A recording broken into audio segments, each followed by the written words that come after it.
Yeah. Good morning, everyone. Which one again? Let's start off.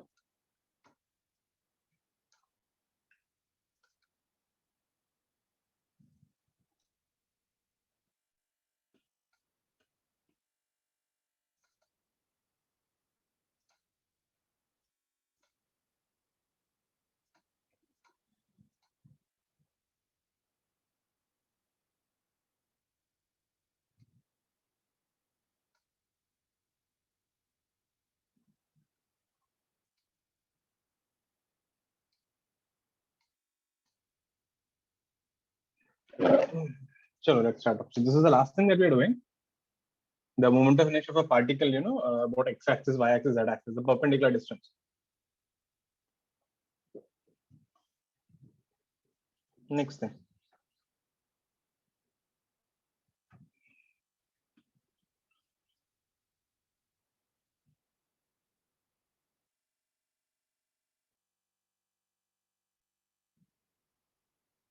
Moment of inertia of continuous bodies.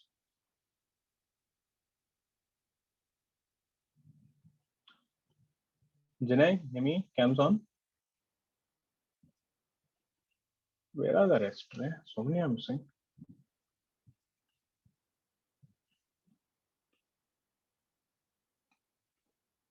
People in the morning 7 o'clock class, all are there.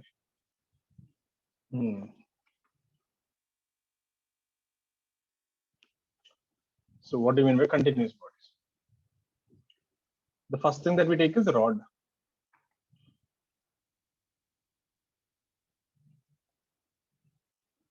Now for these things, right, the derivations we'll be seeing later on.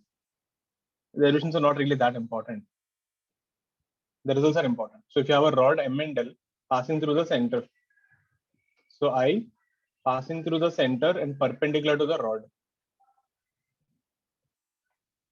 This is given by ml square by 12. So if you have a rod and if your axis is passing through the center and perpendicular, it is ml square by 12. Suppose if it is passing through this edge, so we get I about this edge is ml square by 3. Can you see something here? Remember what we talked about moment of inertia? Higher the moment of inertia, more difficult to rotate the body. And here you can clearly see this thing. The moment of inertia about the edge is 4 times more than this. Means it is more difficult to catch the rod at the edge and rotate compared to catching at the center. You can try this with a water bottle. Try to catch in the center and rotate. Try to catch on the edge and rotate when it is fully filled. You'll observe it is more difficult to catch at the cap and rotate. Suppose the same thing, but let's say the axis at an angle theta, like this. Meaning the rod is rotating like this.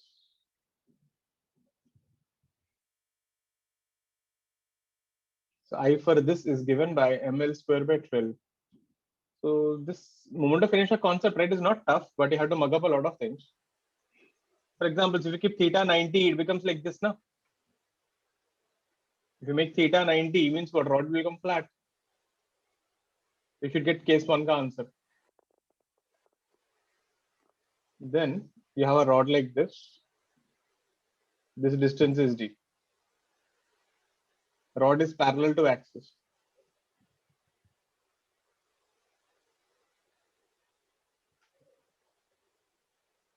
I will be md square. The reason, look at here. What is the distance of this particle from the axis? D. This distance d, d, d. All points are at the same distance d. What is moment of inertia? Mass into distance square. If all points are at same distance, then it is md square. Put it on. For the rod, these are the 4 shapes. Make sure to note them properly. Yeah?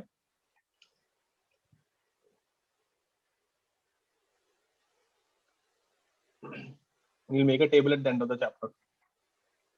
End of this moment of inertia.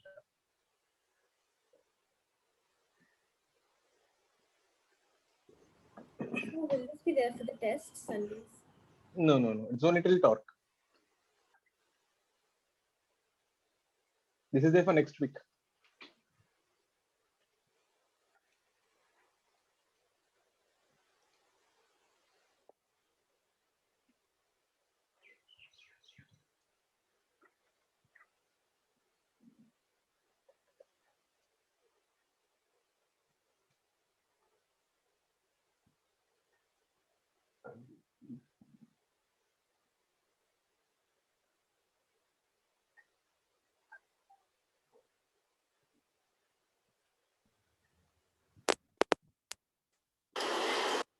Sir, Sir.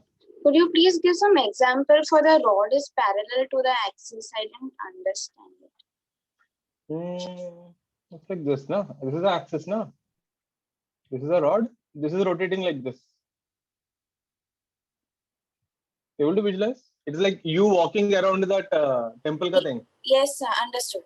So it's like you are the rod standing straight and you're just walking around it.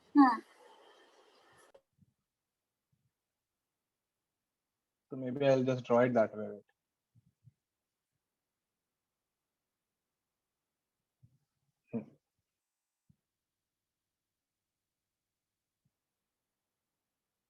I think the rod would be going like this.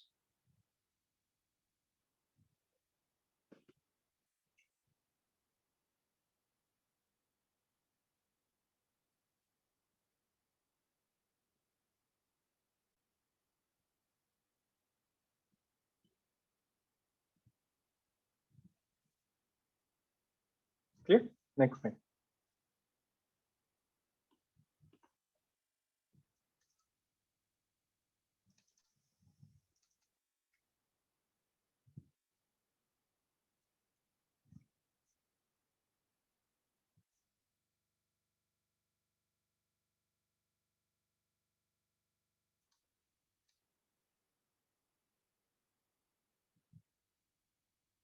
Turn in the page. Put it down.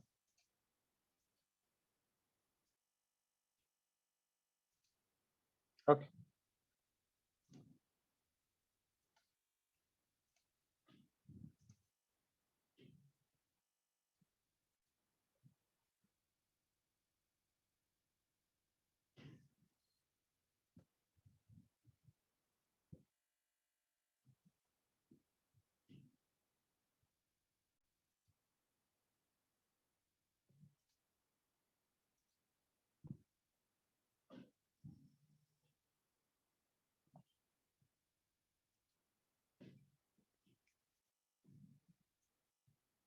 Next thing, sir. Arc, ring, hollow cylinder. Now see, you need to understand one thing. What is moment of inertia? M into r square, the summation of all the particles. So if you take an arc,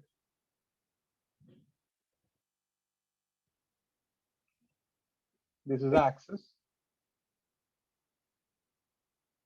M, R, this is theta. The side view, right, would look like this. So this is the top view.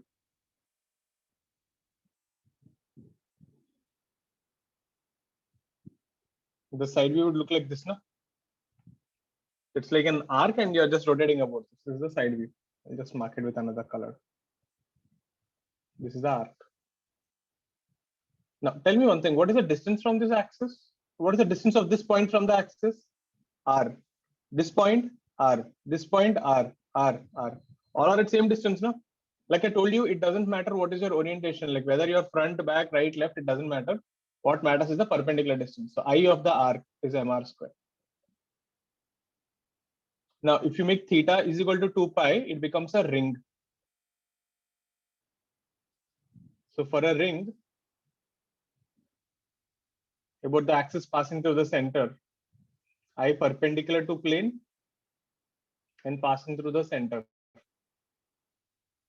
mr square. If you see for an arc and a ring, the answer is same.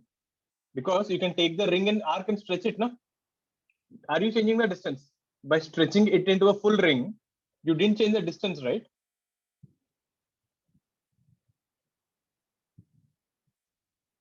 mr square. And if you take a hollow cylinder, the logic is still same. Now for a hollow cylinder, if you understand these things, right, it becomes very easy to remember the results. Look at here. What is this point distance? R. What is this point distance? R. What is this point distance? R. R. R. All are at same distance R. Are you getting this point? If you take a hollow cylinder from the central axis, all points are at a distance R, perpendicular distance. If the distance is same, moment of inertia is mr square. So I of a hollow cylinder is also mr square. So all these three have same results. Arc, ring, hollow cylinder. And that is how you can remember. Since the distance remains same, it is mr square. Good enough. Ask me if you're confused.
Copied. Next.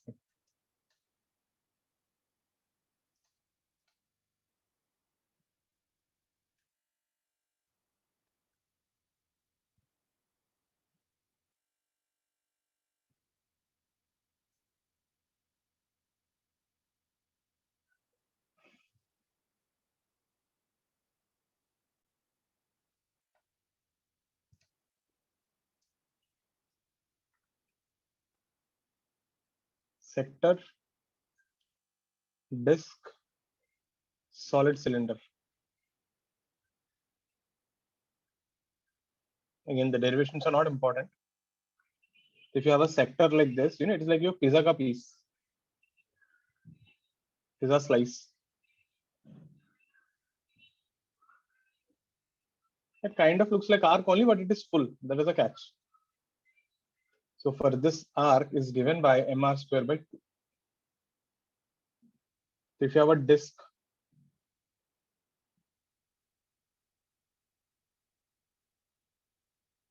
you can kind of guess actually, meaning see, not guess. Can tell me which will have more moment of inertia, a ring and a disk. Both are same mass and radius. Huh? Don't take a real life example. Real life, what happens? The disk will have more mass, no? So that's why you get a feeling disk will have more moment of inertia in real life. That is because disk will have mass. But if you take the disk and ring of same mass, look at the catch here. From the axis, all the particles are at distance are. But in a disk, there are some particles which are closer to the axis, no? In a disk, some particles are closer to axis, right? R by 2, R by 3, R by 4, R by 10, isn't it?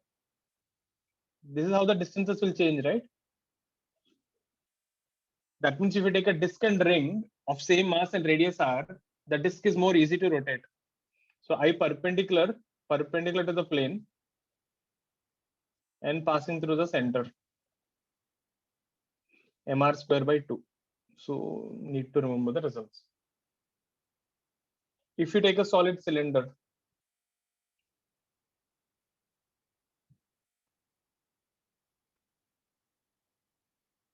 the same thing.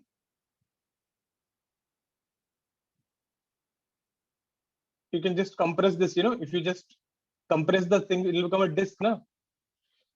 Can you visualize that? If you just compress the cylinder, it will become a disk. If you see, the result would still remain same. So for a sector, for a disk and a solid cylinder, the moment of inertia is mr square by 2.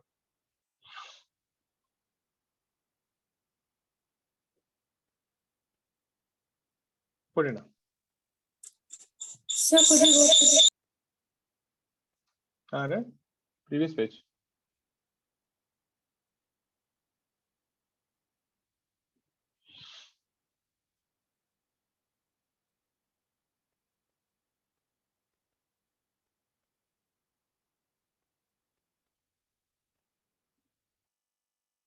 Copy. Yes, sir. Put it up.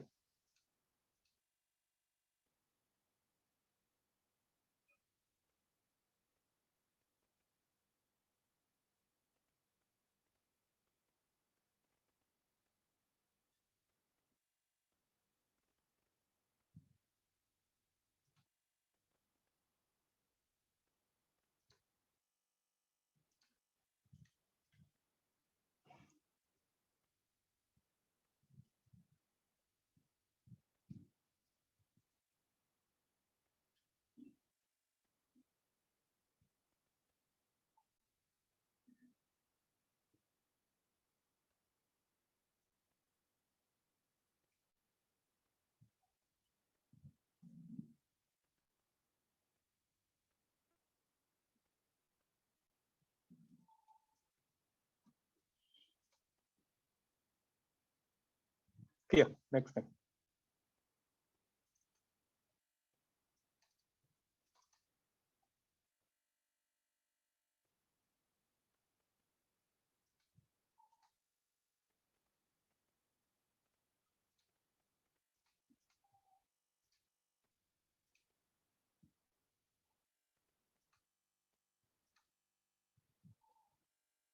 Turning the page.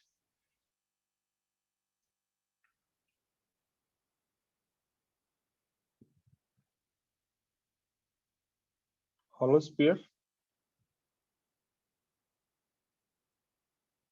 passing through the center. 2 by 3 mr square. Can someone tell me solid sphere of same mass and radius r, should it be more or less than this?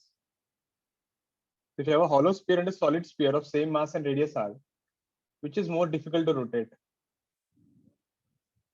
Anyone? Solid. Which is more difficult? Solid is more difficult to rotate. Solid. Nah, again, be careful. Don't think in real life. Real life may both won't have same mass. Look at here. These particles are far, no? Look at here. There are some particles which are very close. So you tell me, who has less distance? Solid. Solid sphere, no? There are some particles who are closer to the axis. Hollow sphere may all are on the outer surface, but solid sphere may some are close to the axis. So even though the mass is same, r is less. Hope you're getting the logic. Real life may what happens? Solid sphere will have more mass. So that's why solid sphere is difficult. But if you could have a solid sphere and hollow sphere of same mass, you'll observe solid sphere is more easy to rotate. So we'll get 2 by 5 mr square, which you can see it is actually less. So this is around 0.66 mr square. This is around 0.4 mr square. So a solid sphere is more easy to rotate, assuming the mass and radius are same. So you know how they'll ask a question on this. We have, Earth is there. We have ice. Ice is actually blue, but okay.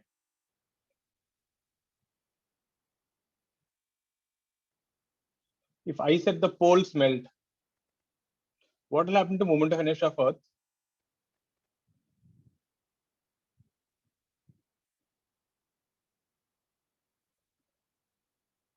Increase, decrease, remain same.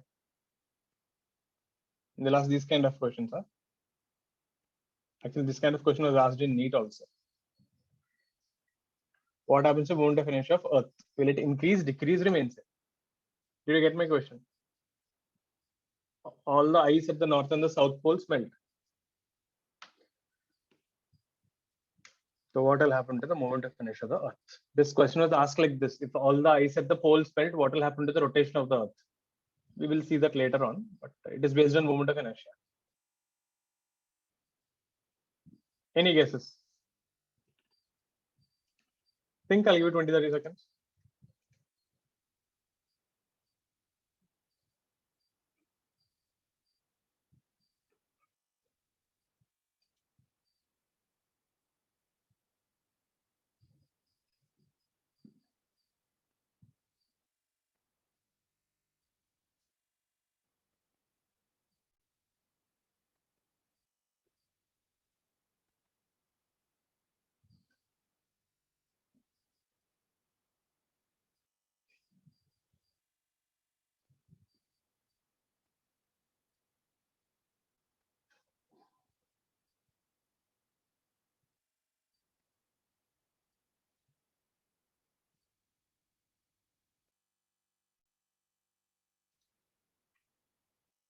Any ideas? See, if all the ice melts, what will happen?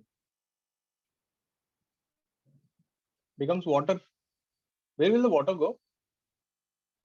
It will spread over the earth, no?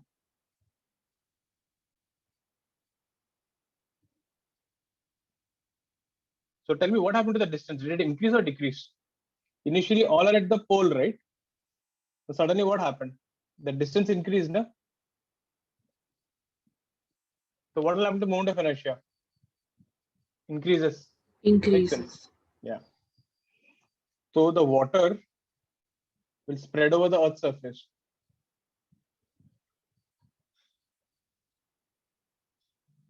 The water spreads on the surface, therefore R increases.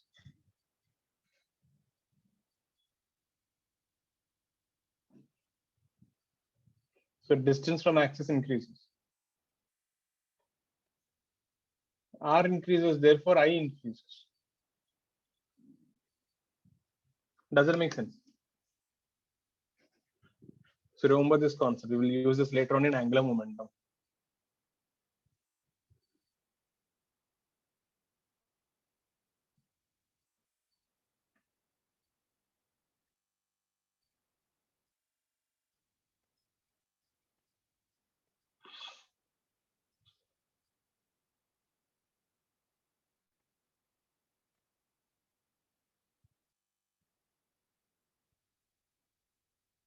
You know, this torque stuff and all, if you see, you actually do it every day in real life now, a lot of things. Did you ever see yourself when you're carrying a bucket of water? You become like this.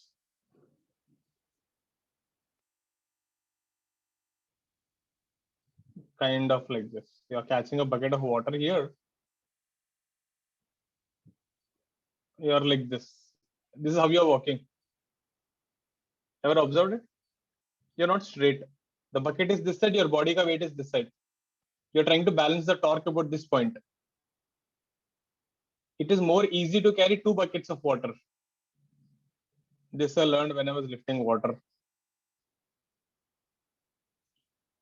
Because you will be straight, at least your neck, body doesn't get strained. You know what most people think? Are 2 buckets of water, so double the tension. Remember the concept? T. You're still getting the same tension. Actually carrying 2 buckets of water, right? You'll put more work and energy, you'll get more tired, but at least your back doesn't get strained. That was one. Next thing, did you observe anytime how you walk? When your right leg is going forward, your left hand is like, swinging. Not exactly like that, but yeah. I couldn't draw it well, but you got it. When you're walking, right, see, when your left leg goes forward, automatically your right hand will swing forward. Must have seen when you're going for a walk, your hands will automatically start swinging. When your right leg goes forward, your left hand goes forward. You know why? Just like that, for fun. Hands also want to move. Why only legs should have fun? Yes, huh? No. What then? If you see, it is to balance the torque. If you're putting your right leg forward, Newton's third law, you're generating a force like this. To cancel that, your right hand will go forward. That will generate a force like this. If I look at the side view now, it looks top view, it looks like this. If you see from the top, your leg is pushing like this, your hand is pushing like this. When the leg goes forward, it will push back. Hand goes forward, it push back. So you don't rotate. If you don't think so, do one thing today. Keep both your hands, straight, keep both your hands fixed to yourself and try to work. You look so awkward.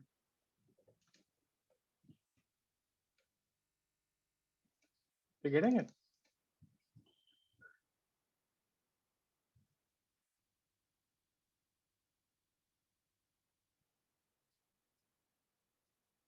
Next thing. So that was one.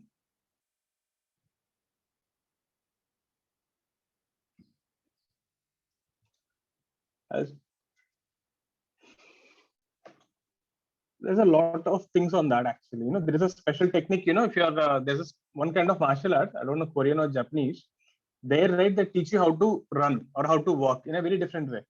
In that, what you do, When you're running, when your right leg is forward, your right hand is backward. You don't move the opposite ones. When your right leg is forward, your right hand is backward. You don't push forward, you push it backward. So in this case, you know what is happening? You're generating a force here, you're generating a force here. If you see from the side view, the force is like this. This is more efficient way of running actually. The body doesn't have any strain. You're canceling all the torque from one direction only. In the normal way of working, this is how you cancel the forces. So there's like a, so like this. So there's always some imbalance of force. Your spine is always twisting a little. So there is always a loss of energy. So this is more efficient way of running. But then you have to train for it. Naturally, we don't do that because it's not that flexible. This thing you have to be trained. So, and when you run like this, your steps are also quite, it seems. I'm not sure. I never tried. So if you want to be a ninja, that is one thing you can try. Clear. That was one solid sphere, hollow sphere. Then we have a rectangle.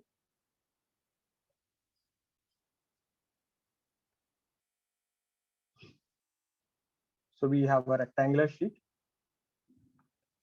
mass M, length L, length B.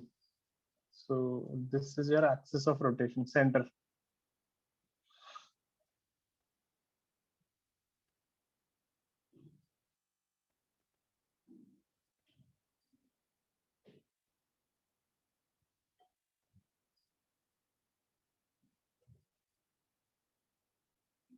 This is a side view there. So this I will be M L square by 12 plus M B square by 12. Just to remember, this behaves, as if there are two rods.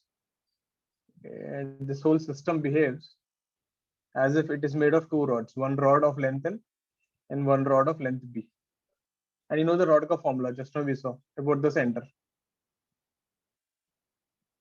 ML square by 12 and MB square by 12. It comes like that answer. And the reason for that, right? Mathematically, we can prove later on. It's a double integration, which we don't require. It behaves like two perpendicular rods.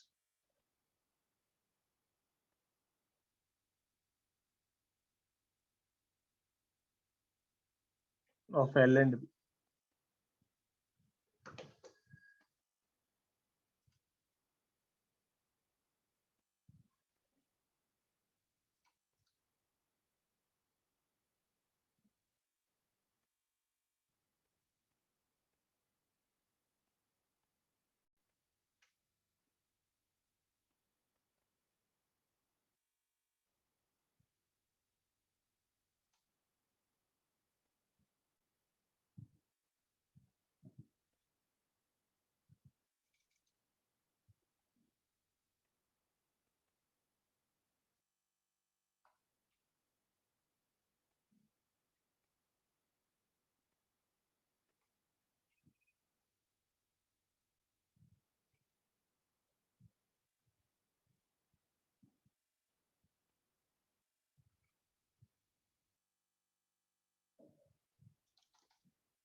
Clear. Copied. Next thing. What if you take a square plate? So a square plate is nothing but a rectangle where L is equal to B.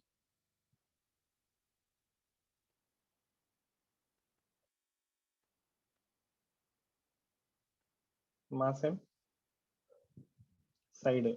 So it would be kind of like this. So here this would be M L square by 12, no? So M A square by 12, M A square by 12, that is M A square by 6. So just like a rectangle, but it's a rectangle where L is equal to B.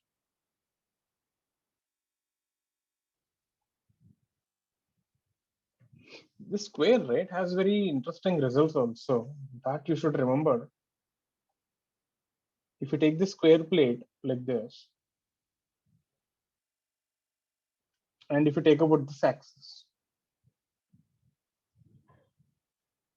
you're getting it. So this is an axis parallel to the plane, meaning you take your book, you touch both the corners. The book you're writing, na, take the book and touch both the corners. So you are rotating about that axis.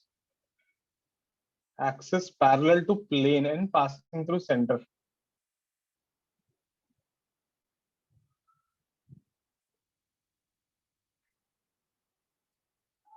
And it could be like this also, the other diagonal.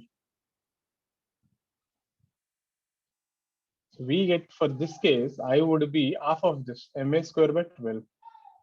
And the best thing about this is, we don't have this thing, derivation. If suppose this axis is passing at an angle also,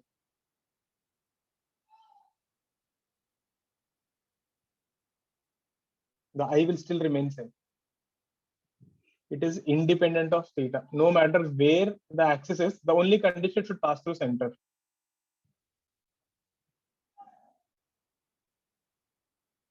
For a square, this is one interesting property. No matter how you rotate, meaning, you know, how to rotate, your book is there, catch here and catch here.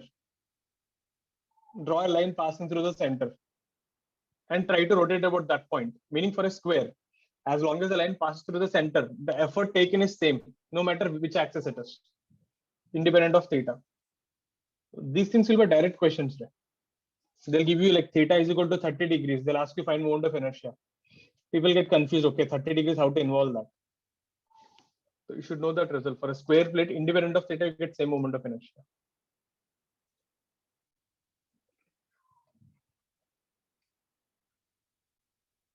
Put it up.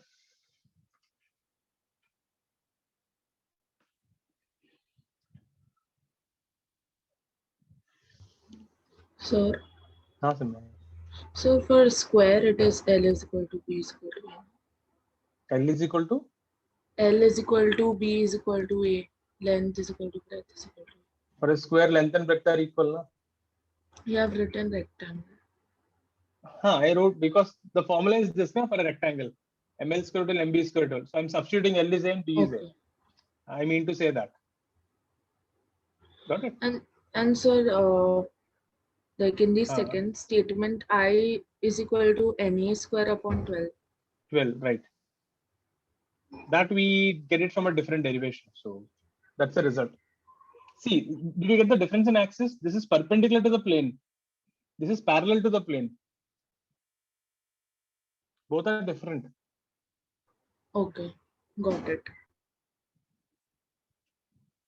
How you are rotating is your touch. You know, you must have seen this thing. Some of your friends play with a pad. They put it on your hand and they rotate the pad.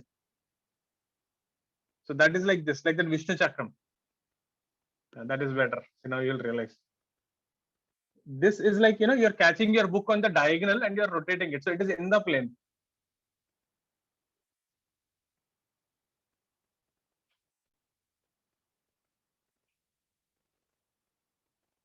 Put it up.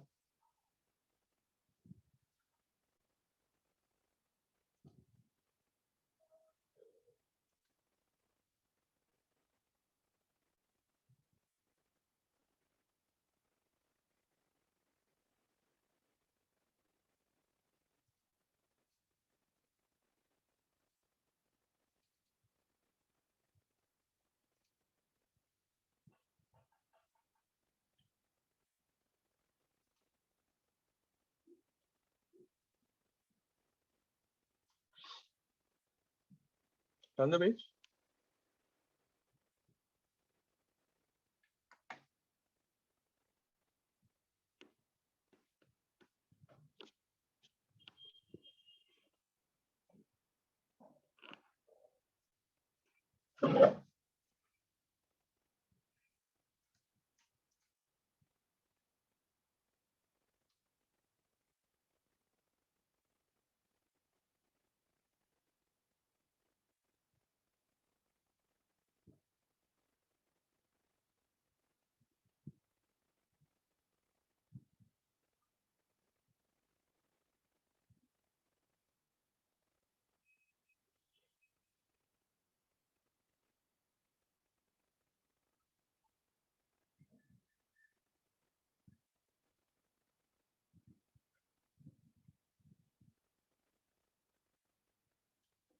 The thing which I was talking now, it's called Nanbava.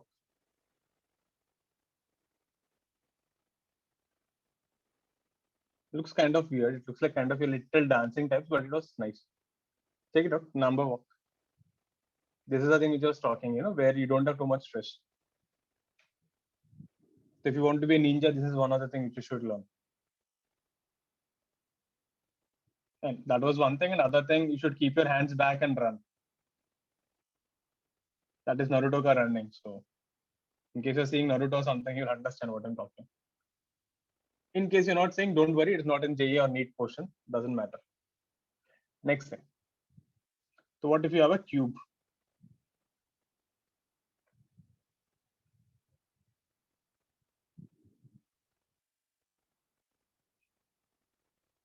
So cube, right? About the passing through the center.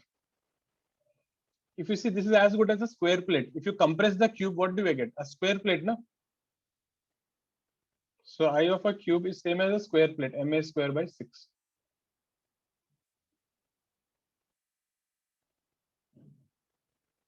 So cube and a square plate will have similar results.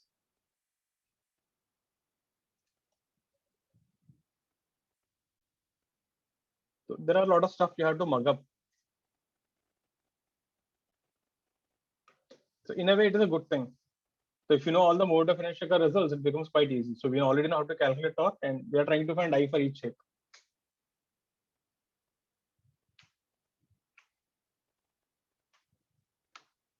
So all this moment of inertia is there for next Sunday exam. So next Sunday will be literally results only after the paper.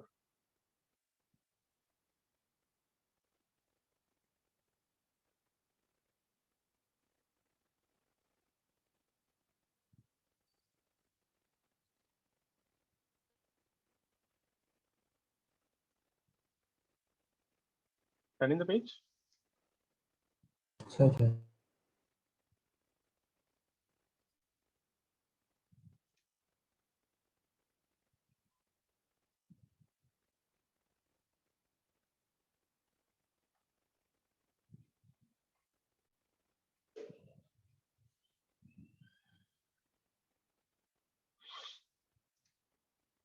Next thing. Triangular sheets.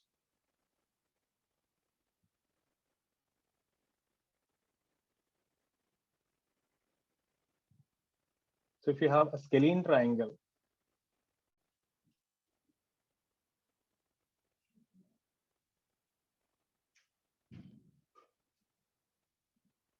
and if this distance is h,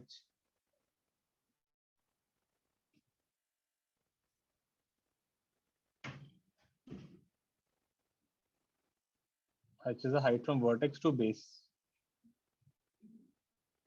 and the mass is m.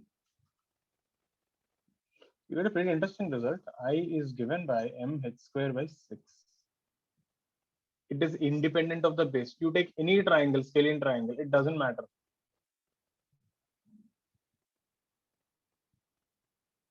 These are the questions which you get as a direct results. They'll ask you the direct formulas on. Independent of base. Meaning, if you see, as long as I keep the height same, you can keep the base long. Like this. You keep the height same and do whatever you want with the base. Doesn't matter. All have same answers. Mass also should be same.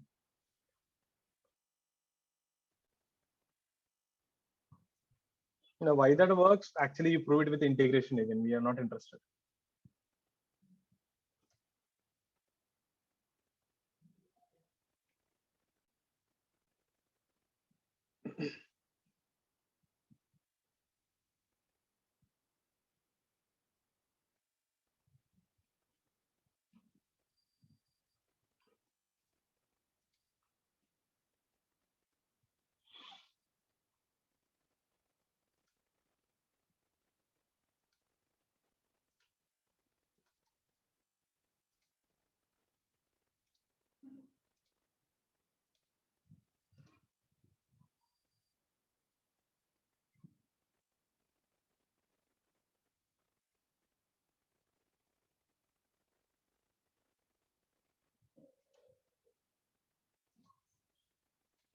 Copied?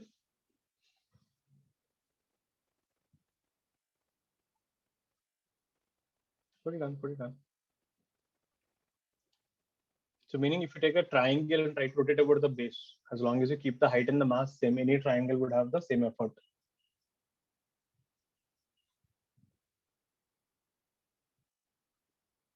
I think I told you, right? Normally, let's say someone lost a leg or something. Then we keep an artificial leg, no? Did I tell you? It is more difficult actually for the person to walk with one leg lost. If both legs are gone, it is more easy. The reason, when you replace the leg, what do? You replace it with the composites. Huh? Normally, if you see right now, if you go for a high grade, replacement, they use carbon steel or carbon fibers. So these things are lightweight, not too much stress, and they're pretty strong. And with an artificial leg thread, you can run faster than normal actually. So they can reach speeds of 1.5 times faster than a normal person. So meaning doesn't mean you should get your legs removed. Don't try that at home. So the problem is when you have a normal leg and you have a composite leg, the masses are different, isn't it? And if the masses are different, what will happen when you're walking? Your center of mass is shifted. Your center of mass is messed up. Your moment of inertia is messed up. So whenever you're walking like this, right, there is a lot of force on your torso. So your spine, right, is always twisted in a very different way. There will be always a deformation. So these kind of people, right, with let's say you have a leg replacement, one leg, these people will always have this, spinal injuries and the spinal pain, backache and everything. So they have other problems also. It's not simply about the leg. But still, having a replacement leg is much better than not having one. So that is thing. Next thing. Let's see some questions.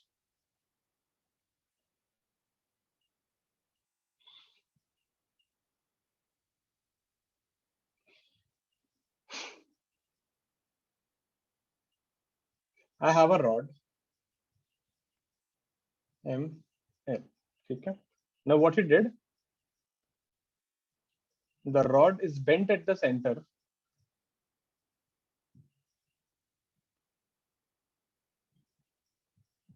In a V shape. So you took this rod and you bent it at the center. It became kind of like this.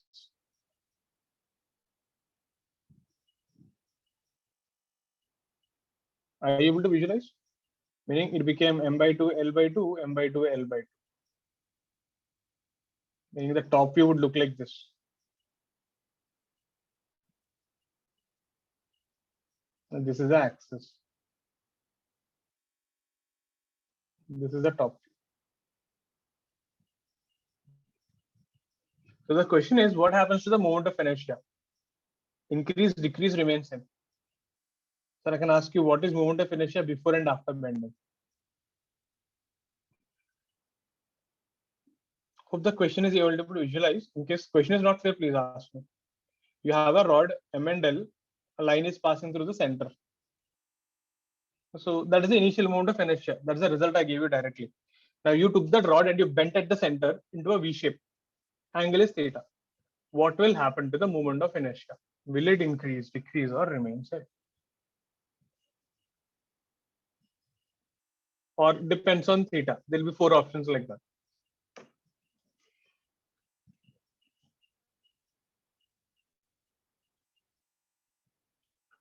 Think about it. I'll give you a minute. Put down the question. Think for a minute.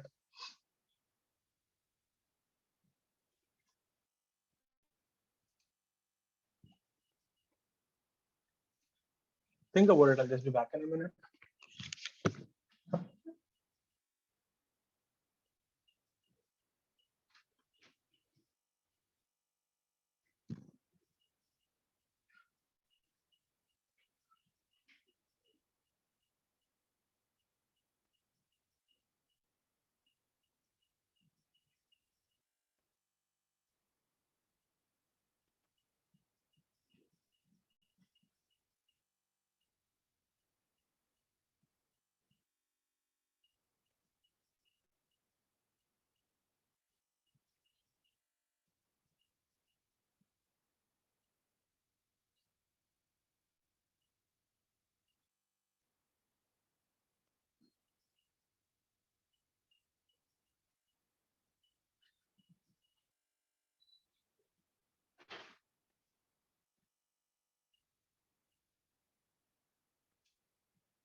Answers? Any guesses?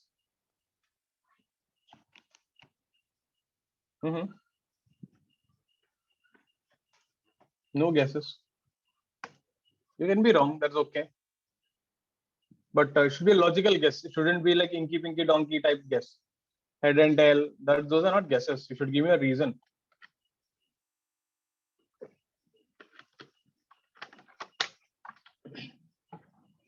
One of my friends used to do that only. 4 options, no? He doesn't know the answer. He used to do that inky pinky ponky, father is a donkey and all, but never comes.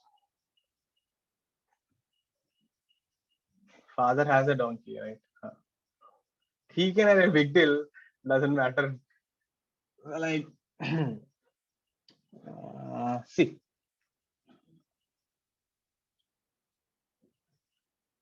This is there. Now, what I want to show you here is, imagine you just take 2 points on the road, okay? A. So let this distance be RA. Take another point here, B. This distance is RB. So when you're bending the rod, is the distance changing? So when you started bending the rod, did the distance of A from the axis change?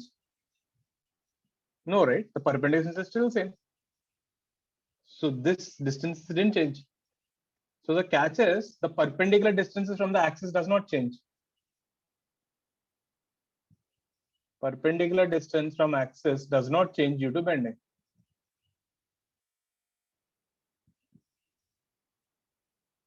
If the perpendicular distance does not change, what will happen to moment of inertia?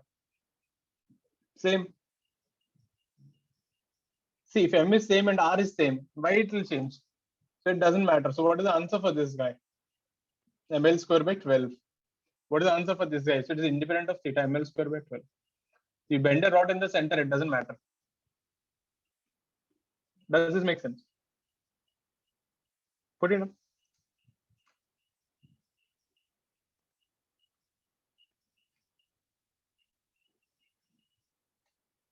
Any doubts on this thing? Please ask me.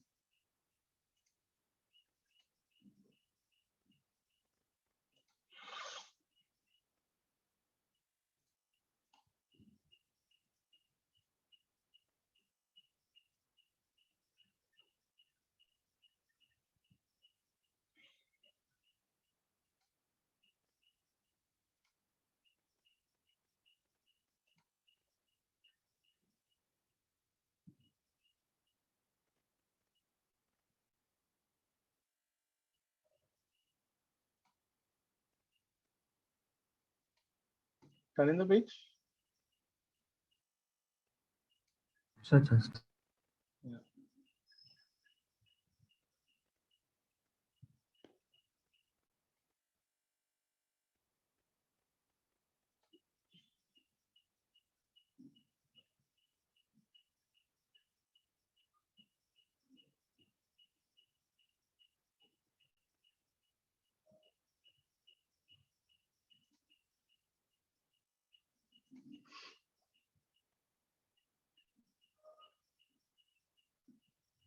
Clear.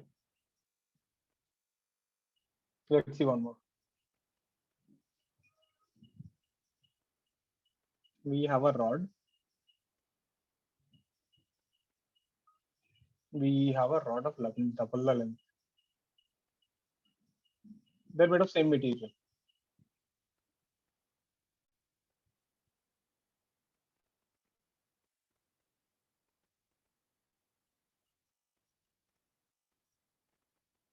So about this axis, or any axis actually, what is the ratio of moment of inertia of IL by I2L? Same way, suppose if I take a square plate and a bigger square plate.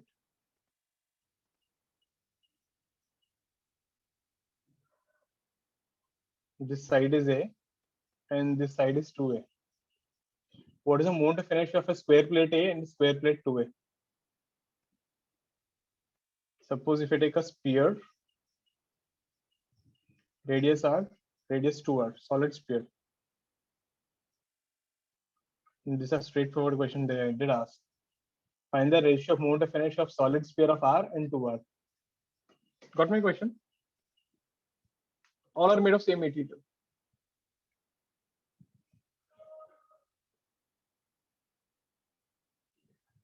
I just want the ratio. Find the meaning if you make the length of the rod double, what will happen to the moment of inertia? If you make the plate ka side double, and if you make the sphere ka double radius. Think about it. I'll give you 2 minutes.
A ratio is 1/4.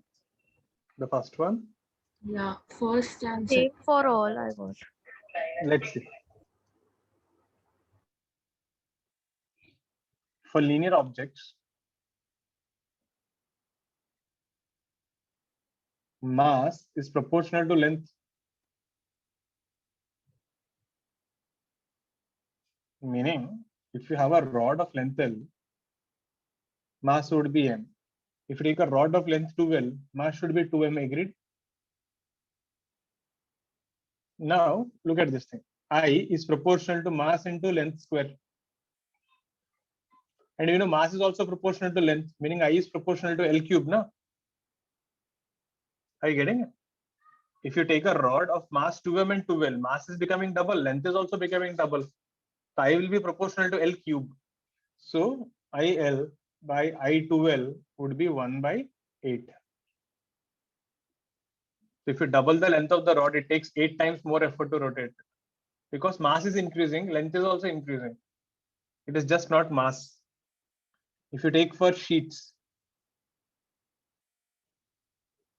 mass is proportional to area. So if you take a square plate, so this is proportional to A square. So moment of inertia would be proportional to m A square. So this would be A power 4. So these things are important. Right? That means if you take a square IA and if you square take I2A, it is 1/16. So the square plate of double the side takes 16 times more effort. So you need to understand it is not only the mass distribution also. You are keeping the more mass at a farther distance. That's why it becomes more and more difficult. So, sir, in solid sphere, mass is proportional to the volume. Volume, na? Huh. That will be R cube. That will be R power 5. So these are one direct result. They'll ask you like this only. In a sheet, I is proportional to side to the power of what? 1, 2, 3, 4. There will be 4 options like that. So for sheets, it is A power 4. See, one thing I'll tell you. This is constant. I is equal to m A square. This is constant. You have to see how the m is changing. For rod, m is proportional to n. For area, m is proportional to A square. For volume, m is proportional to R cube. So that's why the whole thing is changing. So in a moment of inertia, one R square is already setting. You just have to see that m is proportional to what?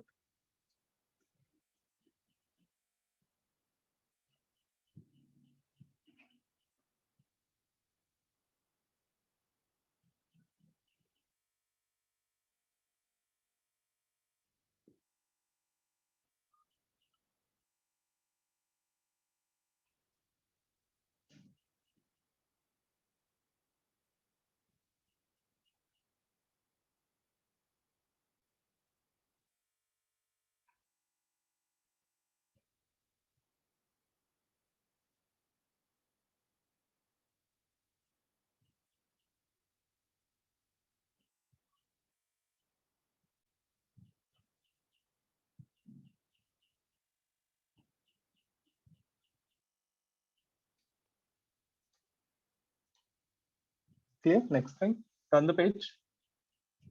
For volumes,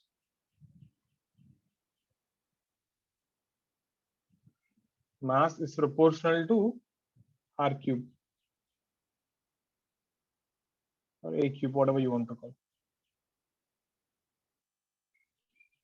Meaning if you have a sphere and you have a big sphere, you can see if this is m and r, this guy is 8m and 2r. 4/3 pi r cube, no? So that is 2 cube. So we have I is proportional to mr square. So I will be proportional to r to the power of 5. If you see if you just double the radius of the sphere, it becomes 32 times more difficult to rotate. One of the reason why your fan ka blades are not bigger. Your fan is there. If you see now these blades, if you just make this fan ka blades bigger,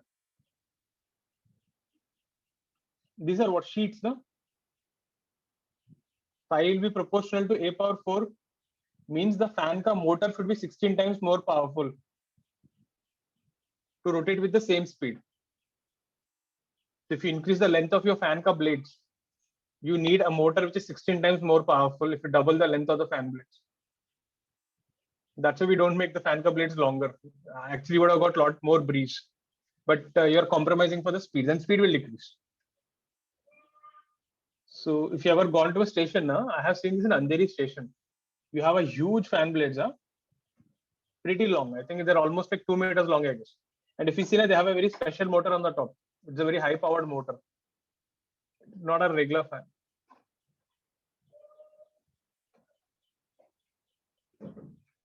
So this is the thing. So the bigger the blades, the more effort it requires. Okay with this?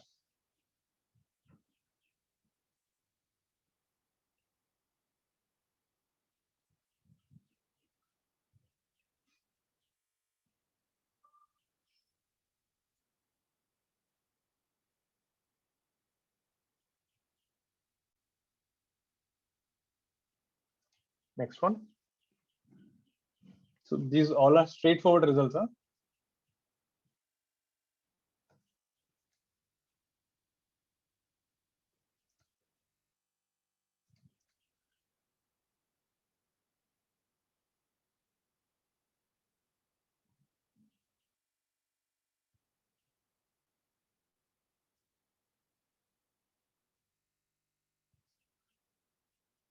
Turn in the page. Next one.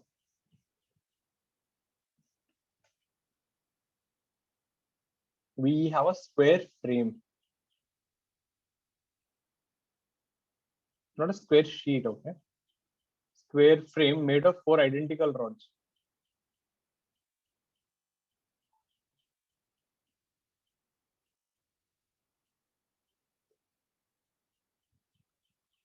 Mass m and l. So ml, ml, ml, and ml.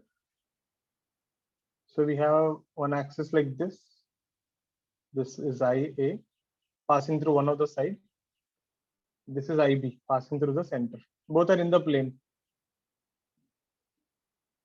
IA is axis, about the side. Meaning, if you take your book now, you are touching the corner of the book and you're rotating it. But it's not exactly a book. It is a 4 rods. IB is axis passing through center.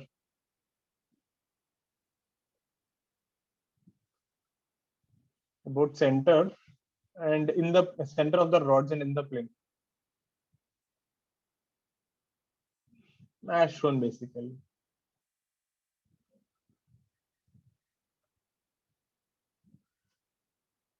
So find IA, IB.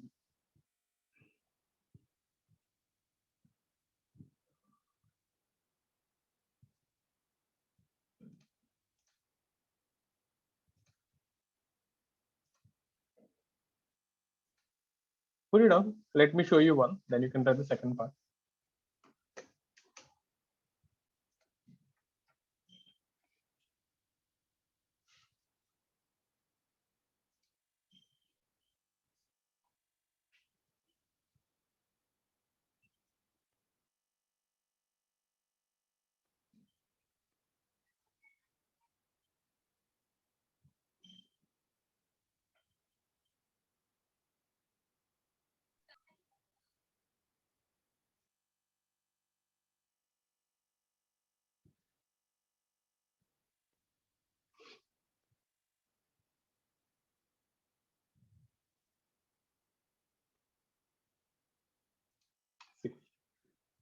Let me show you the first one.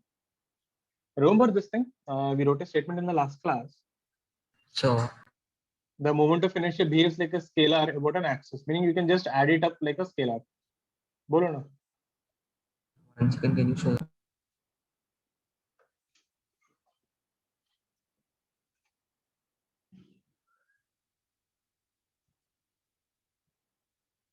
So done. So what we can do here, whenever you get a complex shape, you can always split it. So you want about this point A.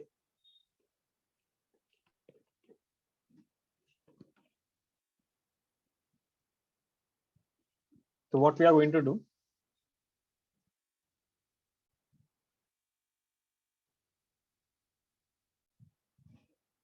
I'll split this whole setup into 4 pieces. I will name the rods 1, 2, 3, 4. So this is the first rod. This is a second rod. This is a third rod. I'll just write separately here. This is the third rod, and this is the fourth rod.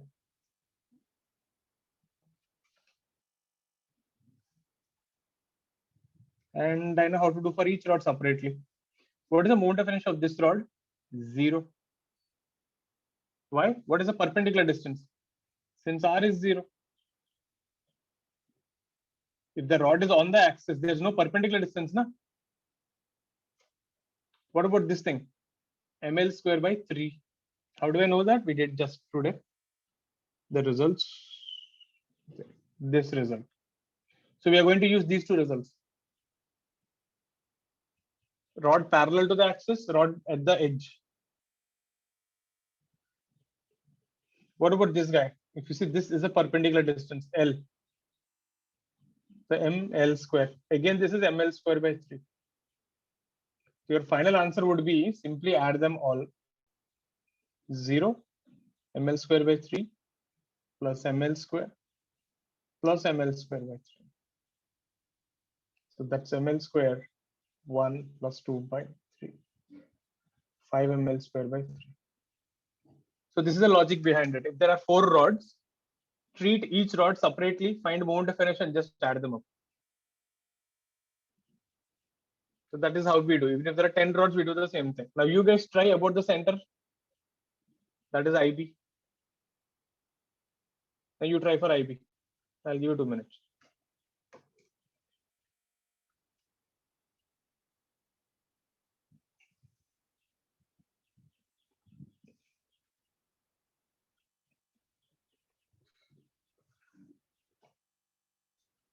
Hope the question was clear. Have a look at this. Any doubts, please ask me.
Any answers?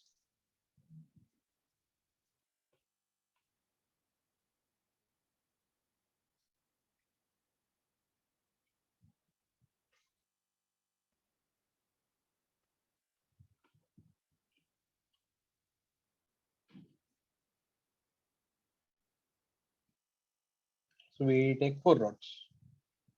1, 2, 3, 4. So this is 1. This is 2. This is 3. And this is 4. So this would be passing through the center, na? ml square by 12. This distance would be L by 2, half of the square. This is md square, which is ml by 2 whole square. This is also ml square by 12. This is also md square, which is L by 2 whole square. Is that fine? So the moment of inertia would be ml square by 12 plus ml square by 4 into 2 times, because there are 2 sets of it. So this would be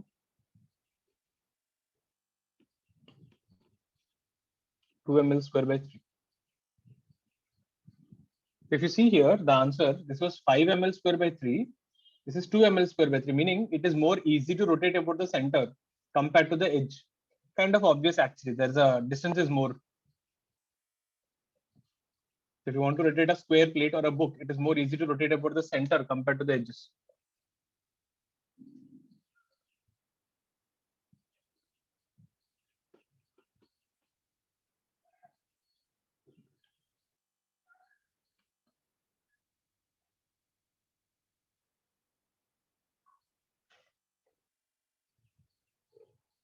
Hold on, have a look at this. Any doubts, ask me. So this is the logic behind it. So whenever you have multiple shapes, this is what you do. You just take individual ones and add them up like a scalar.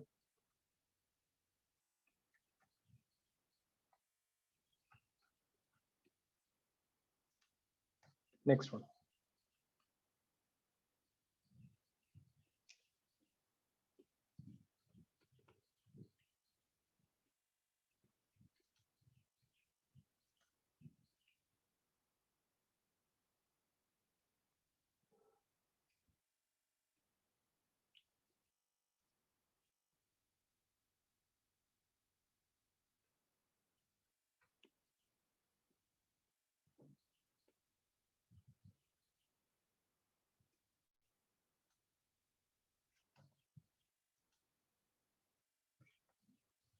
Clear? Next one.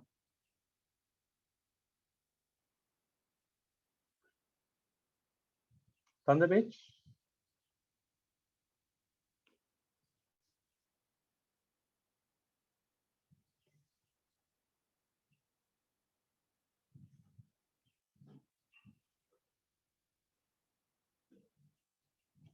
We have a disk.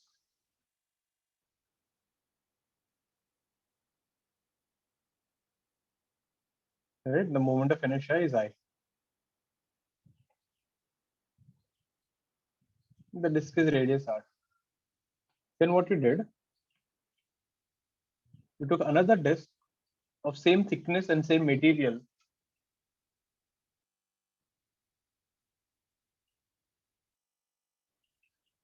But half the radius.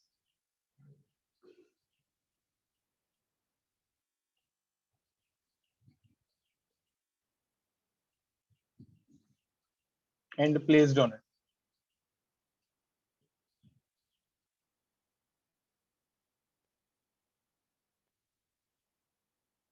So then the system becomes like this.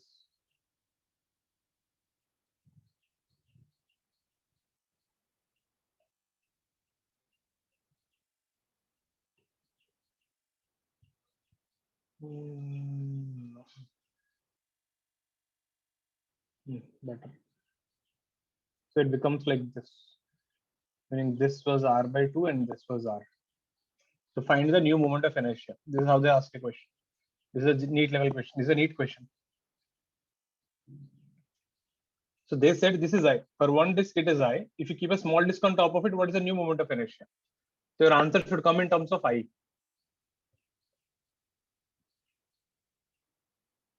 Hope the question was clear. If a big disk of radius circle moment of inertia is I, you took a small disk and kept on it. So what is the total moment of inertia now in terms of I?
See, first of all, you have a disk of radius r, and this you said it was I. Remember, for areas, what is I proportional to? A power 4, no? That A is R or anything. It's like whatever is the radius power 4, isn't it? That means if you take a small disk, what will be the moment of inertia? I by 16, right? Does it make sense? You can calculate also actually. If you remember, disk of formula is mr square by 2. Then this guy would be, mass becomes how much?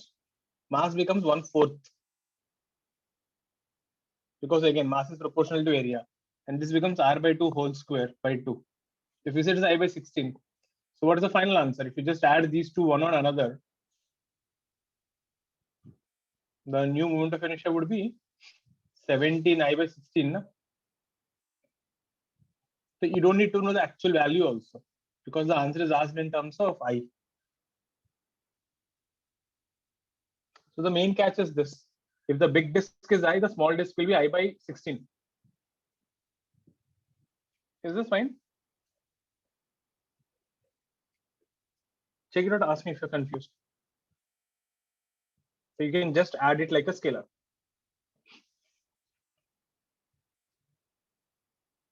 Put it down, any doubts, ask me.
Clear with this thing. Next one.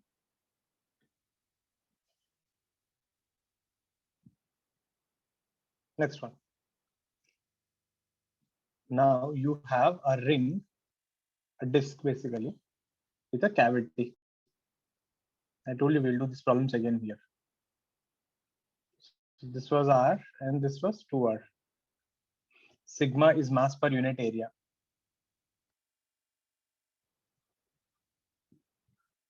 Meaning the top view would look like this. You have a disk with a hole. There's a name for this. They call this thing annular ring. So in case someone, anytime in a question you say annular ring, don't get scared. It is simply a disk with cavity.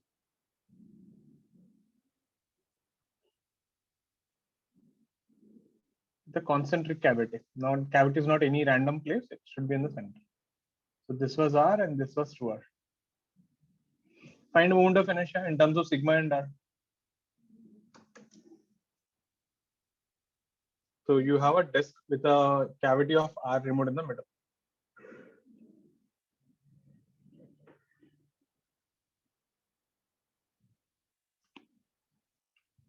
Hope the question was clear. Try 2 to 3 minutes. Everyone should give it a try. It's okay if you don't get it, but try. See what you can do. When I explain, you can then see which parts you messed up.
Any answers? So remember one thing. If you can add something, you can subtract also. Huh, Simran? Sir, is it 3 mr square? M is not given, right? M you have to calculate. Sigma is given, no? But see, that logic I'll tell you. From this big one, if I remove this guy, I'll get what I want, isn't it? Does this make sense? So if I can add stuff, I can subtract stuff also. So for this guy, if the mass is M1, which is sigma pi disk, na, 2R whole square. So this is 4 sigma pi R square. What is this mass then? Sigma pi R square. So this radius was 2R and this radius was R. What is moment of inertia of the disk? M R square by 2. I'll just write it here. So I of the disk is mr square by 2. So that's a formula you should remember. So using that formula here, I1 mass is m1, distance is 2r, radius is 2r by 2. That is 4 sigma pi r square, 4r square by 2. So we get 8 sigma pi r power 4. Check it out. Any step you didn't get, please ask me. What is this? I2, which is again m2, radius is r square by 2. So sigma pi r power 4 by 2. So your answer would be I1 minus I2,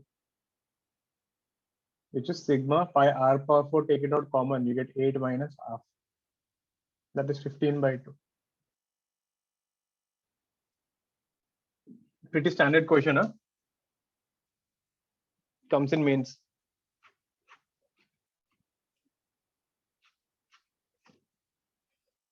Put it up.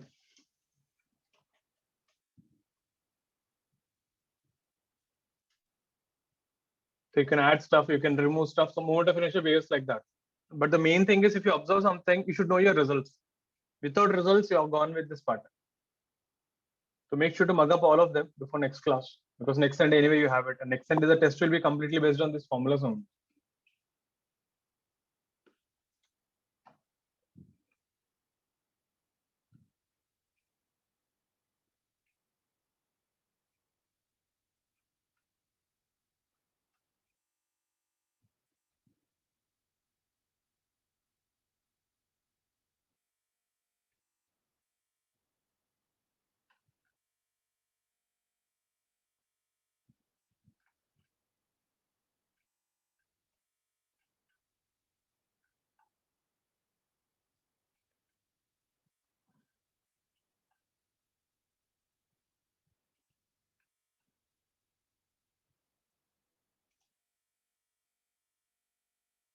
Copied?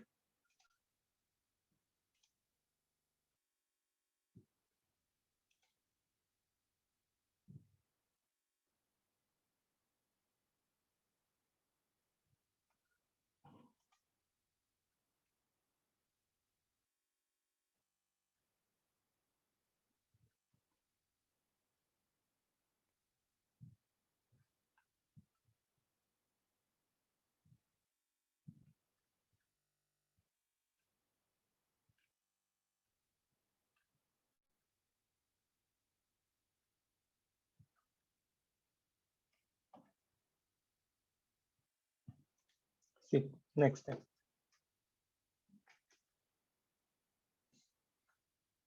You have a solid sphere and you have a hollow sphere.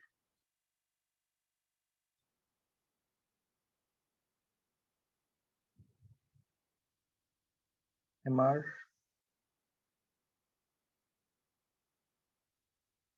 Hollow sphere 2m 2r. So a hollow sphere encases, encloses a solid sphere.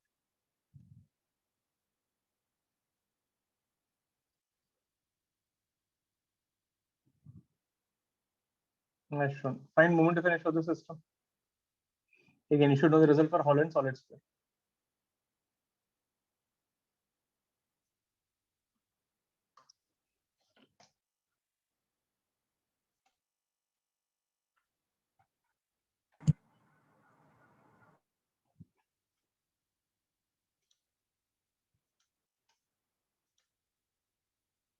Get it?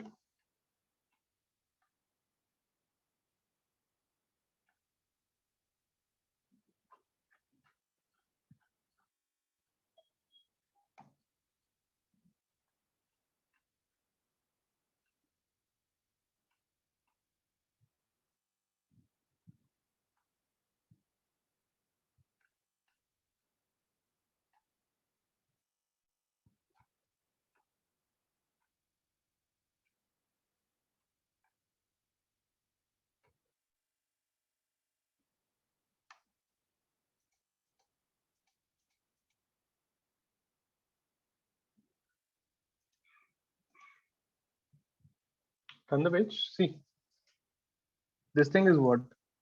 Solid sphere plus hollow sphere, na? That's your answer, isn't it? What is the solid sphere ka result? 2 by 5 mr square. What is hollow sphere ka result? 2 by 3 m का place में 2m, r square, r का place में 2r. Does it make sense? Check the result. Solid sphere is 2 by 5, hollow sphere is 2 by 3. 2 by 3 mr square, m का place में 2m and r का place में 2r. Then you're done. That's it. So how much is this? That is 16 mr square by 3. So your answer would be I1 plus I2.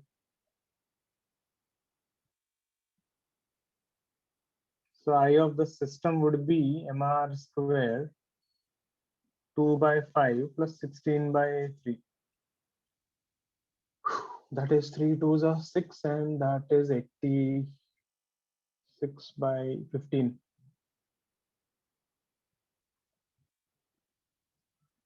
Take it up. Any doubts, ask me. So it is just the formulas. You should know the 2 by 3 mr square and 2 by 5 mr. So even if you have 10 different shapes, the main logic is that find the moment inertia for each shape separately and just add them up.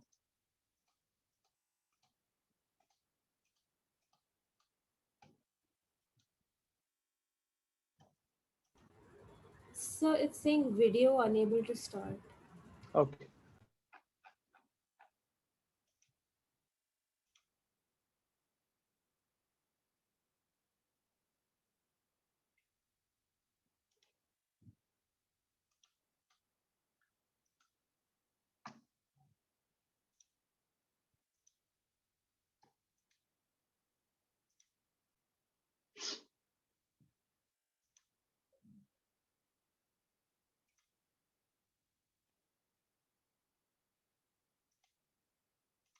Clear? Next one.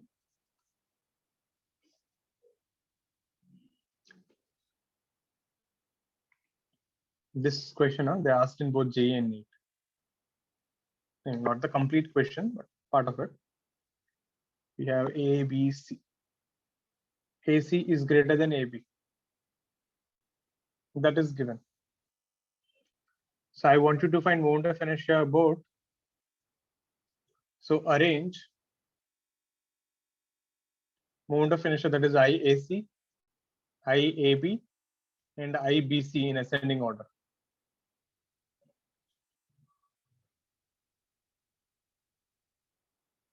Meaning,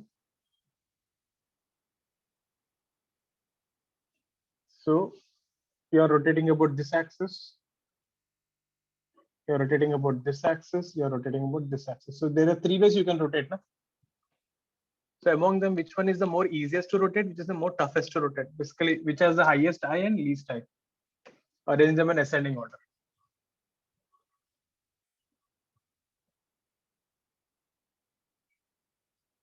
If they ask you between IAC and IAB, this is a NEET level question. If I ask you among all three, it becomes a mains level question. I think that small difference is there.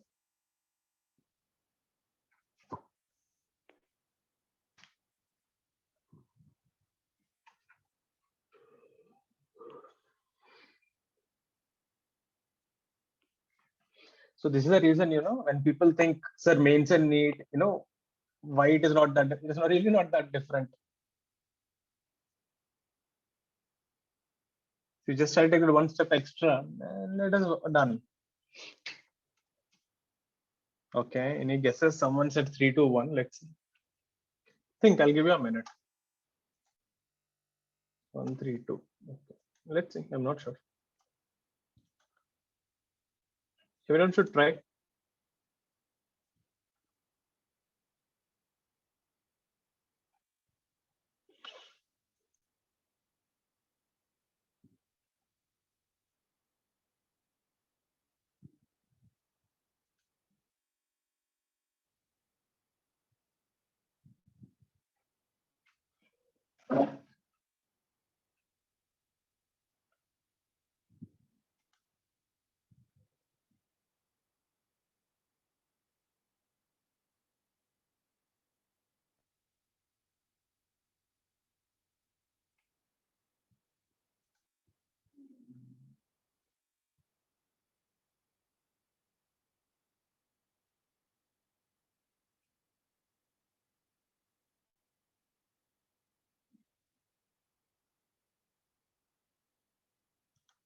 Show you. See.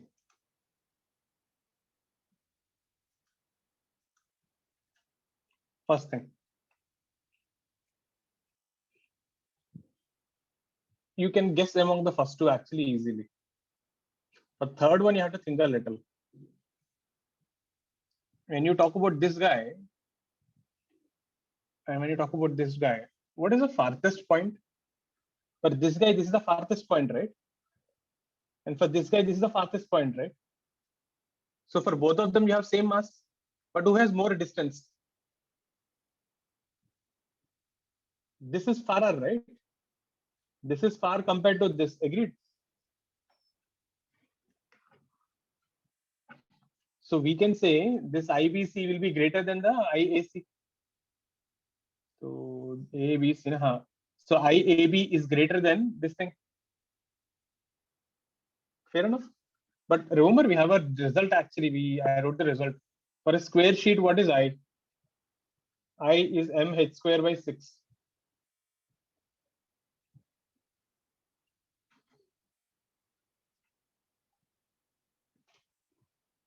Right? So using this formula, now see what happens. For this guy, this is the height. For this person, this is the height. For this person, this is the height.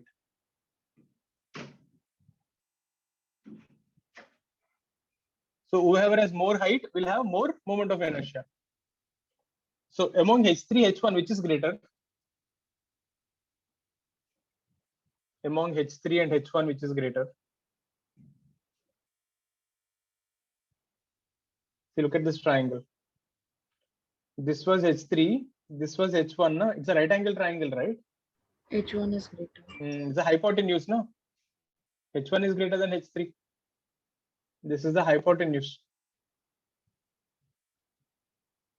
That means we know H2 is the greatest, then comes H1, then comes H3.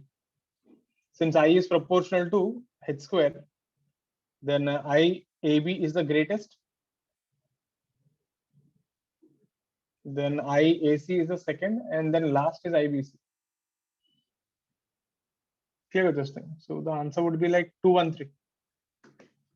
Does this make sense? So this is what I was saying, you could have easily compared these two without any formula and everything. But for the third one, you need to know like this height and this height. That's why I said, if I give the third one, suddenly it becomes a mains question. If it is only this two comparison, you can see and tell. This distance is less, this distance is more. So this guy is big. Done.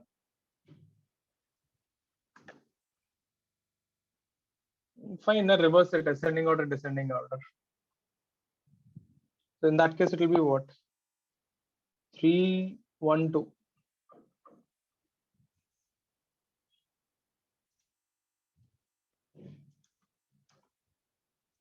Put it down. Hope this was clear.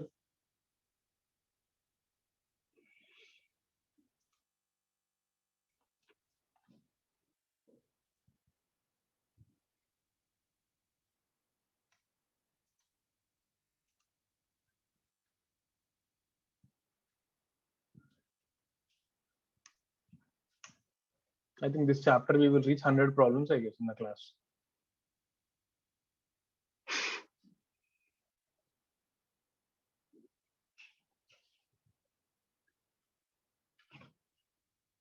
Meaning in this chapter. Clear with this thing. Next one. Now for this thing, right? So we, the basic shapes what I gave, you should remember. But there are two more theorems, in this chapter, which are quite helpful if you want to find I about some random position. So the first theorem that we study is parallel axis theorem.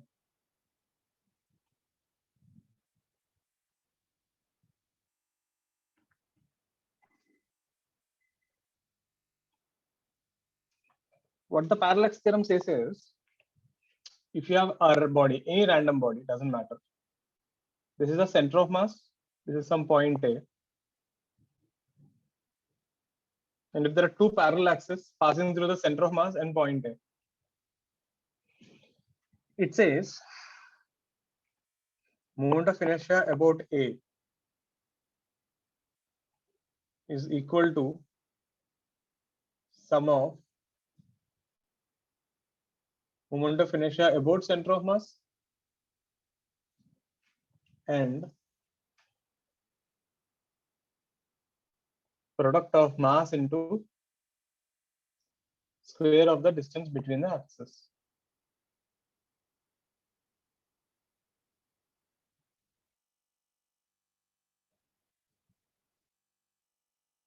So if I just write it in a mathematical form, simply it is I A is I COM plus MD square. So here the first thing, the axes should be parallel to each other. You can't have like this and this. They should be parallel to each other.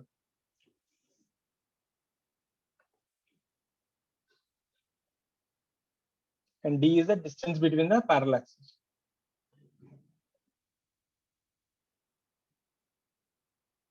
So this is the first theorem, helps a lot. You will see some examples, you'll understand.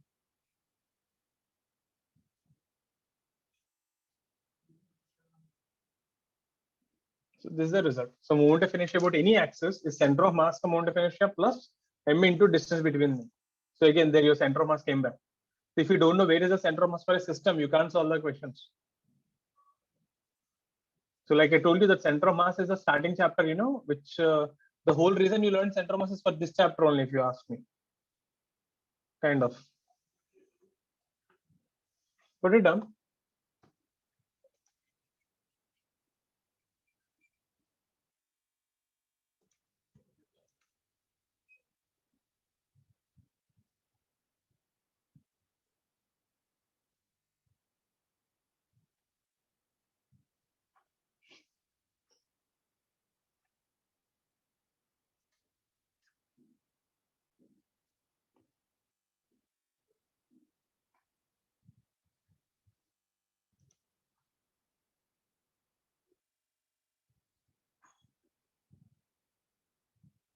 Okay. Let me give you some examples.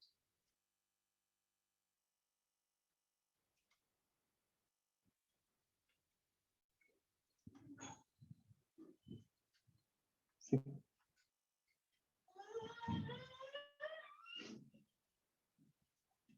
We know the result about the center, and the center is the center of mass.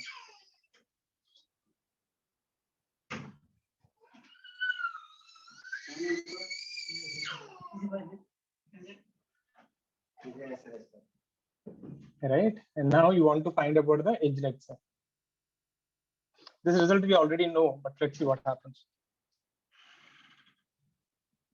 So IA is ICOM plus M into D square. So here the I center of mass is ml square by 12. Mass is m, and distance between that A and center of mass is L by 2. So that is ml square by 12 plus ml square by 4. So this would be ml square by 3. So meaning all you need to know is the center of the formula. You would have got everything else then. There's no need to remember the edge separately.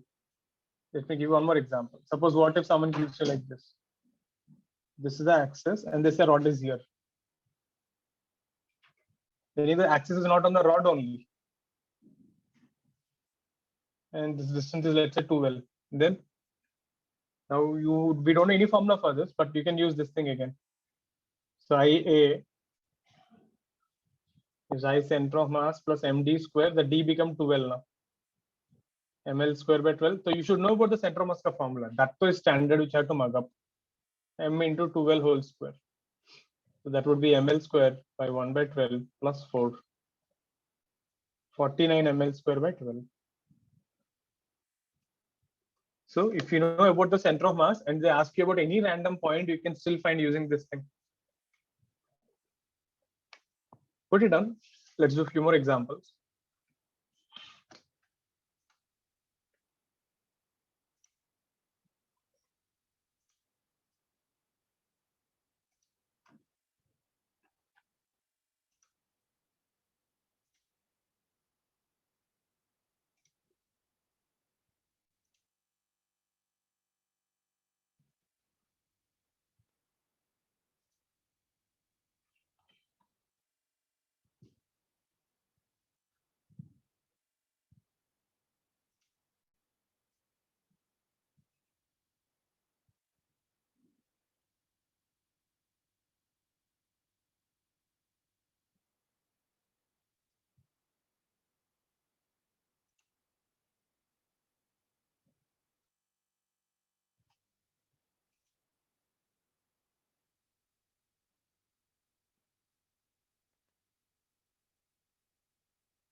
Clear with this thing. Run the page. So just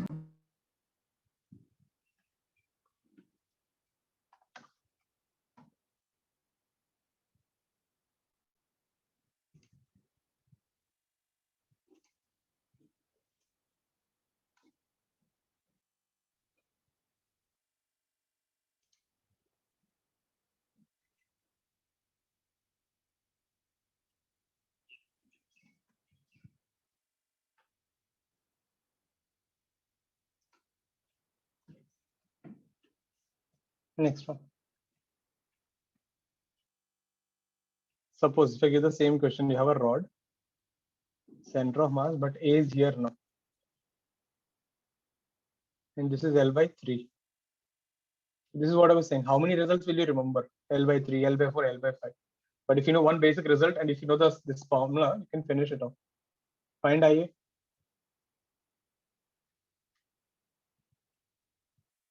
You can use this even for other shapes also now. So if you have a ring like this,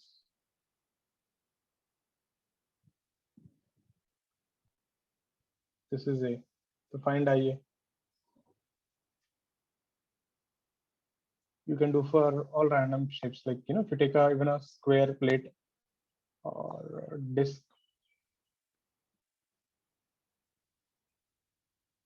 So you don't want to rotate about the center, you want to rotate about the edge.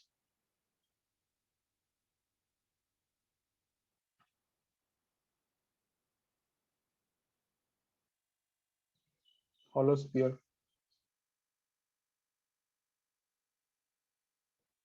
So these are the centers that you're interested about.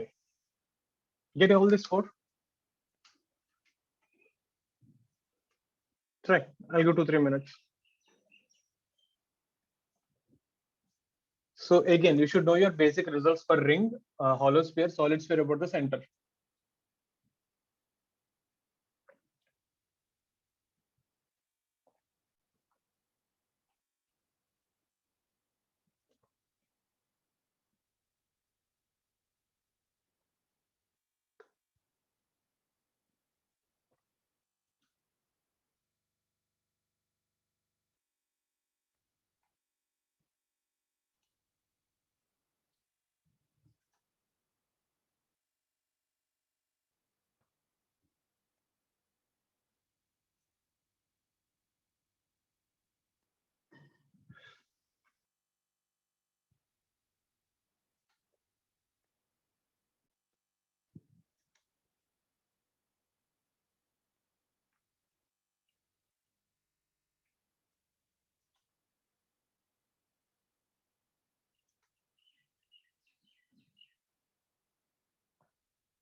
Done. See.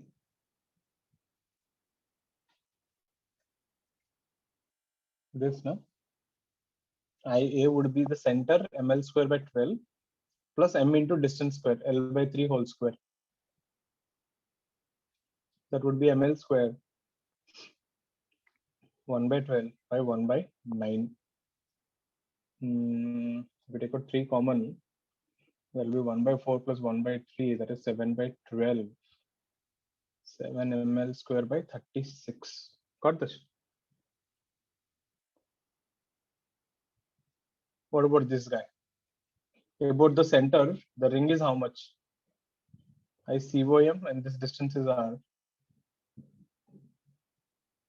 I COM is MR square and D is also R square.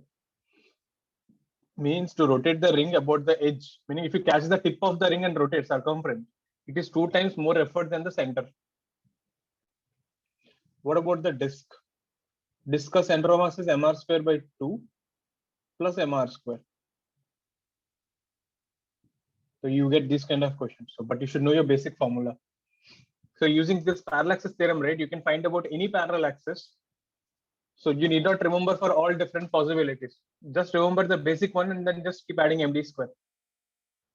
And for this guy, the center is 2 by 3 MR square plus MR square.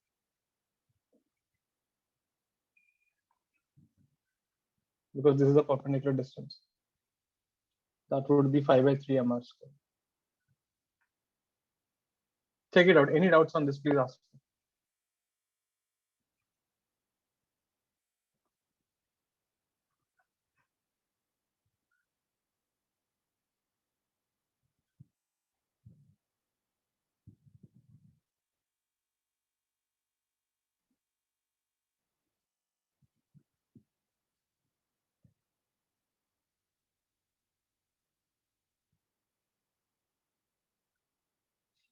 Clear with this? One more. Turn in the page.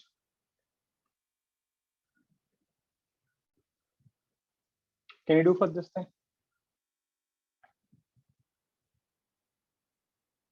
Square plate about the edge.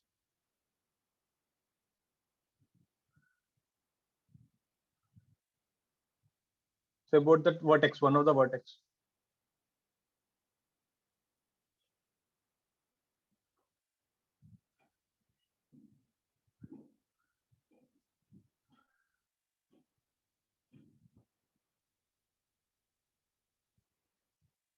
So MR hollow sphere.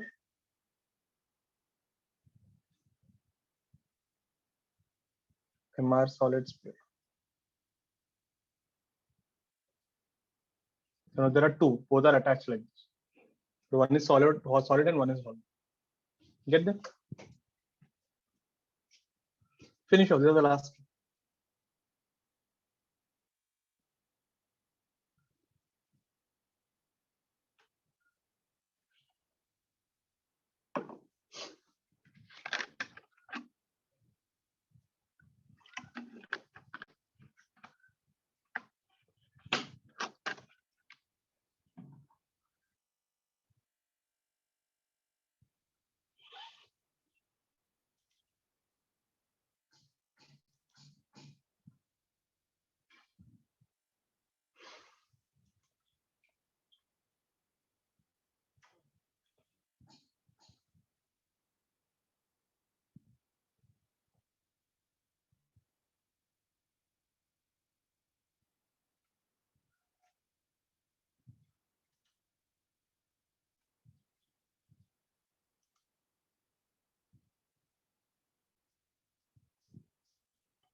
You know about the center already, isn't it?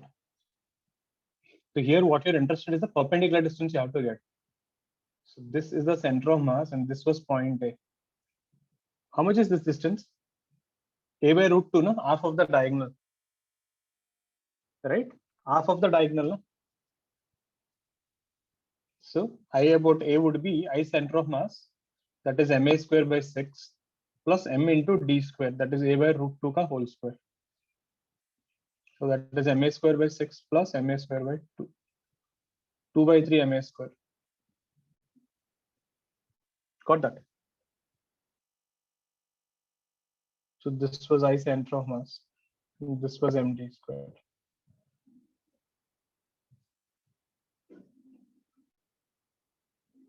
So the main catch is that you need to mug up the results about the centers. So do that before next class, because next class when you do questions, you will need that. And anyway, it is there for the Sunday exam. What about this thing? Solid sphere and hollow sphere.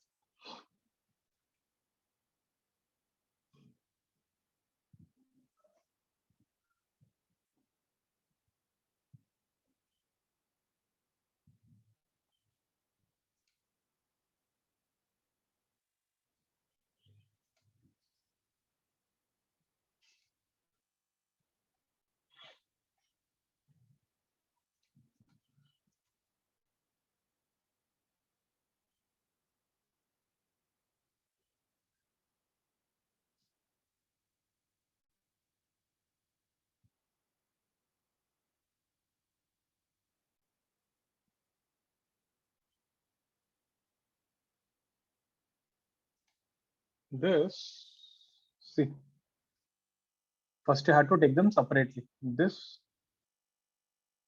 plus this, and then we get our answer. So for this, what is the answer? First of all, about the center, I know. So this is A. So I about A would be I center of mass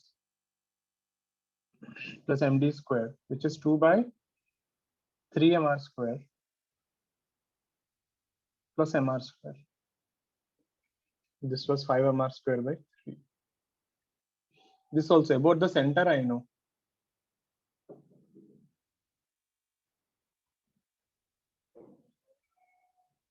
Two by 5 MR square plus MR square.